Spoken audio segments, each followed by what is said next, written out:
Dear student, आज हम economics में अगला अभ्यास शुरू करेंगे जिसका नाम है मांग एवं मांग के नियम।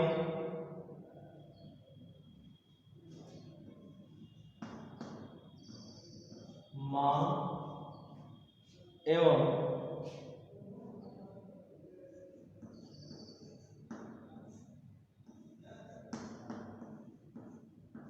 मांग के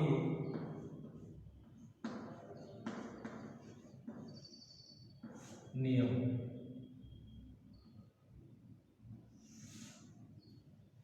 देखिए, साधारण बोलचाल की भाषा में इच्छा, आवश्यकता एवं मांग। देखिए, साधारण बोलचाल की भाषा में इच्छा, आवश्यकता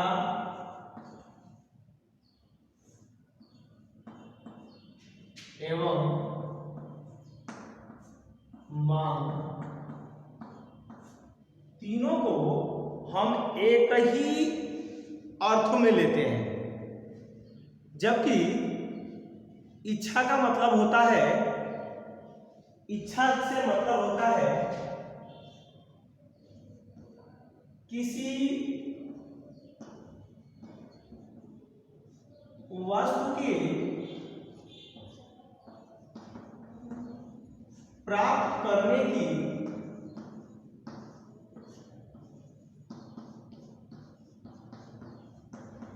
लालसा। किसी वस्तु के प्राप्त करने की लालसा क्या कहलाती है? इच्छा कहलाती है। और प्रत्येक इच्छा मांग नहीं हो सकती। प्रत्येक इच्छा मांग नहीं हो सकती। अब आवश्यकता को ले लीजिए। किसी वस्तु के उपभोग करने के लिए, किसी वस्तु के उपभोग करने के लिए हमारी उसकी आवश्यकता है। यानी हमारी इच्छा जब प्रबल हो जाती है, यानी हम कहेंगे कि यदि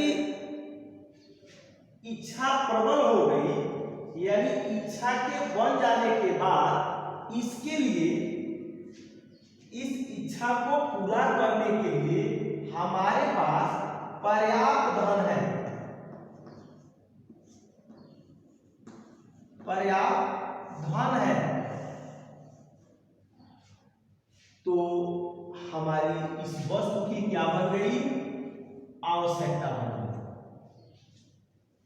और इस वस्तु को क्रय करने के लिए हमारे पास पर्याप्त धन है तो ये क्या हो गई? हमारी आवश्यकता बन गई। परंतु मांग नहीं बनी अभी भी। मांग अभी भी नहीं बनी। मांग कब बनेगी? तो मांग कीमत, समय तथा स्थान। मांग के लिए देखिए, कीमत, समय तथा स्थान, तीनों पर सहमति होनी चाहिए। इन तीनों बातों की सहमति होनी चाहिए। फिर एक बार शुरू से देखिए, मांग इच्छा पर निर्भर करता है। इच्छा का मतलब किसी वस्तु को प्राप्त करने की लालसा इच्छा कहलाती है। लेकिन इच्छा के होने से आवश्यकता नहीं होती, क्योंकि इच्छा तो हम ये भी कर सकते हैं कि दिल्ली, मुंबई, बड़े शहरों में हमारे बड़ी बड़ी फैक्ट्रियां हो, तो ये तो हमारी इच्छा है। ऐसी अनेक हम ऐसी इच्छाओं को रखते हैं, लेकिन वह आवश्यकता नहीं होती। जब इसे प्राप्त करने के लिए हमारे पास पर्याप्त धन होता है तो क्या हो जाता है? यह इच्छा आवश्यकता के रूप में बदल जाती है। लेकिन यह आवश्यकता तो बन जाती है, मांग नहीं बनती। मांग बनने के लिए कीमत, समय तथा स्थान तीनों निश्चित होने चाहिए। यानी किस कीमत पर आप उस वस्तु को क्रय करना चाहते हैं, यानी किस कीमत पर किस समय में और किस स्थान पर यह क्रय करना चाहते हैं। यदि आपके पास पर्याप्त धन नहीं है तो यह मांग नहीं बनेगा, आवश्यकता भी नहीं बनेगा, आवश्यकता ही रह जाएगा, वह मांग नहीं बनेगा। और आपके पास इसके लिए पर्याप्त धन होने के बाद भी कभी कभी देखिए आपके पास एक मोटर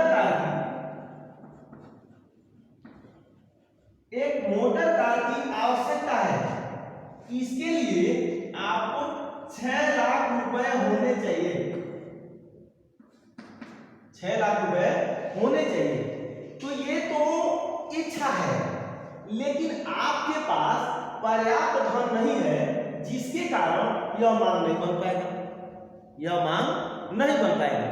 लेकिन यदि आपके पास 6 लाख का कार खरीदना है, आपके पास 12 लाख रुपए हैं, लेकिन इसको खरीदने की इच्छा ही नहीं है, खरीदने की इच्छा ही नहीं है, यानी वह उस मोटर कार पर व्यक्ति क्या है, व्यय नहीं करना चाहता है, यानी पैसे पर्याप्त है लेकिन मोटर कार पर वह व्यय नहीं करेगा तो भी वह मांग नहीं बनेगा।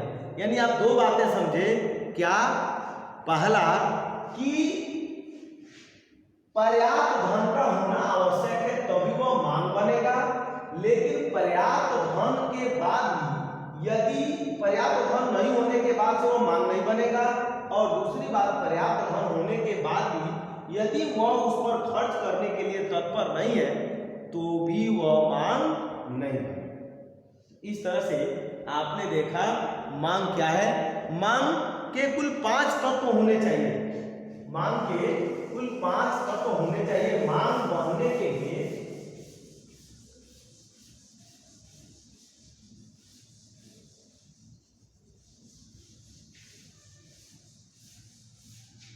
मांग बनने के लिए कुल 5 तत्व होने चाहिए। पहला यह है किसी वस्तु को प्राप्त करने की इच्छा होनी चाहिए। सबसे पहला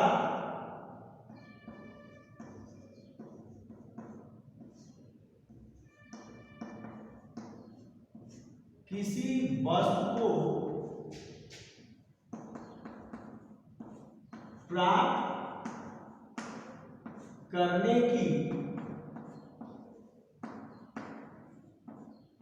इच्छा होनी चाहिए। सबसे पहला किसी वस्तु को आप प्राप्त करने की इच्छा रखते हो। दूसरा उसे क्रय करने के लिए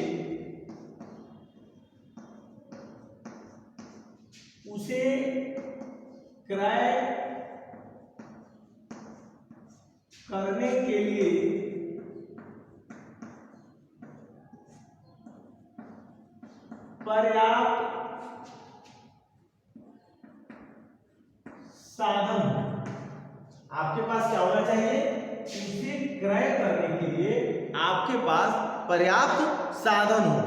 और तीसरी बात, उसे पहली बार किसी वस्तु को प्राप्त करने की इच्छा होनी चाहिए।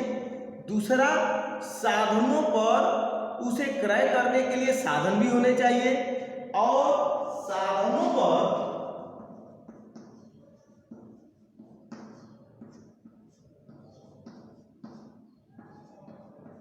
व्यय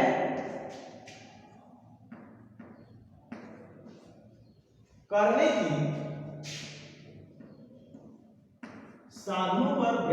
की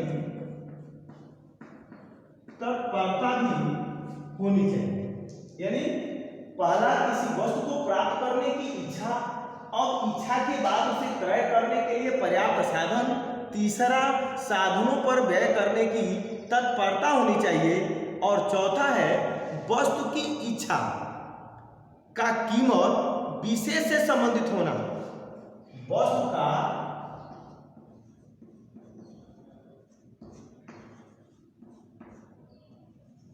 इच्छा वस्तु का इच्छा का कीमत विशेष से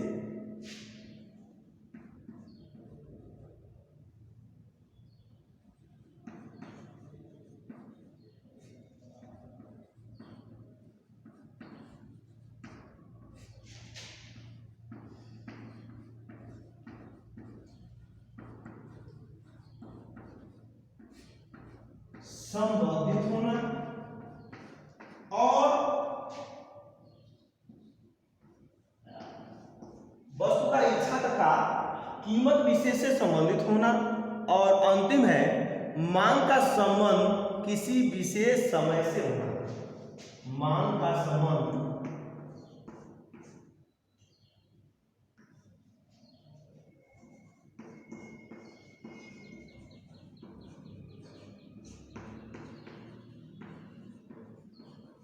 किसी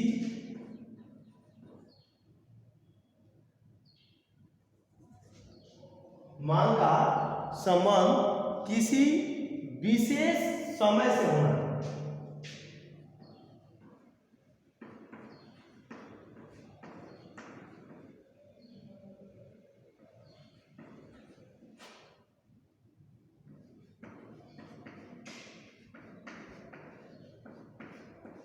यानी ये पांचों मांग के तत्व हैं। ये मांग इन्हीं के फलस्वरूप मांग होगी। ये 5 तत्वों का होना आवश्यक है।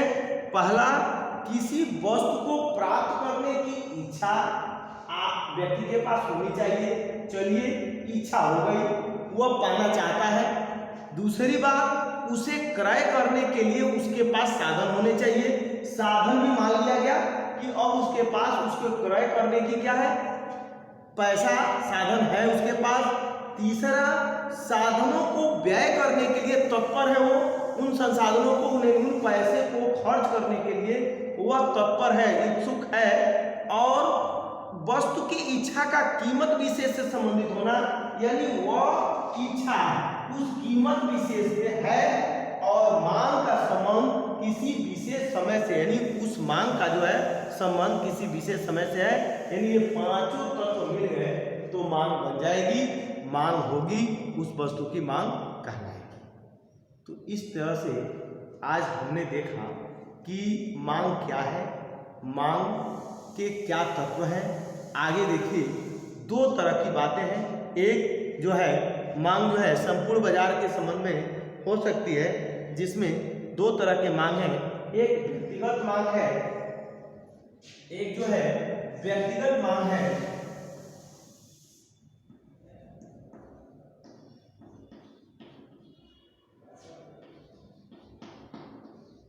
और दूसरा बाजार।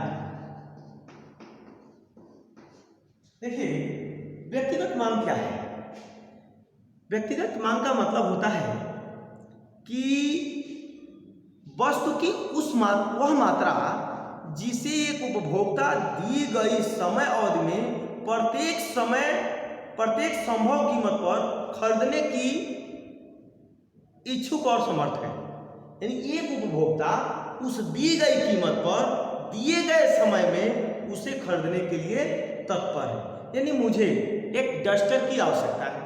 अब इस डस्टर को खरीदने के लिए हम पहुंचे दुकान पर, वहां पहुंचे तो इसकी कीमत वह 20 रुपए मांगा, और 20 रुपए मांगा तो मेरे पास 20 रुपए थे, मैंने उसे दे दिया और 20 रुपए का डस्टर हम लेकर चले आए। ये मेरी क्या है? व्यक्तिगत मांग है। क्यों? क्योंकि कह रहा है कि व्यक्तिगत मांग उस वस्तु की मात्रा है जिसे एक उपभोक्ता क्या करता है, दी गई समय अवधि में प्रत्येक संभव कीमत पर खरीदने के लिए इच्छुक और समर्थ होता है। यानी यह एक उपभोक्ता दिए गए समय में एक डस्टर को खरीदने के लिए किसी दी गई कीमत पर, यानी वो कीमत दिया गया, इसकी कीमत कितने हैं? 20 रुपए है। तो 20 रुपए पर एक उपभोक्ता दिए गए समय पर खरीदने के लिए वो क्या है? तैयार है। तो क्या कहलाएगा? क्या कहलाएगा? व्यक्तिगत मांग कहलाएगा। यानी वह खरीदने के लिए तैयार है तो क्या है? व्यक्तिगत मांग कहलाएगा। जबकि बाजार मांग अगला है बाजार मांग। बाजार मांग क्या है? तो बाजार मांग वस्तु की उस मात्रा से है, यानी वह मात्रा जो बाजार में मांग कहलाएगी, बाजार मांग कहलाएगी, जिसे बाजार में उपस्थित सभी उपभोक्ता दी गई समय अवधि में प्रत्येक संभव कीमत पर खरीदने के लिए इच्छुक या समर्थ होते हैं, ये बाजार मांग कहलाएगा। तो इस तरह से आपने देखा कि वस्तु की मांग क्या है और वस्तु के मांग के साथ साथ वस्तु के मांग के तत्व क्या क्या है, किन किन तत्वों के होने पर वस्तु का बाजार में मांग कहलाएगा। बाजार में व्यक्तिगत मांग और बाजार मांग दोनों क्या है? तो एक व्यक्ति अगर किसी कीमत पर दिए गए समय में दिए गए कीमत पर वस्तु को खरीदने के लिए तैयार होता है, यह व्यक्तिगत मांग कहलाता है। जबकि दिए गए समय और दिए गए कीमत पर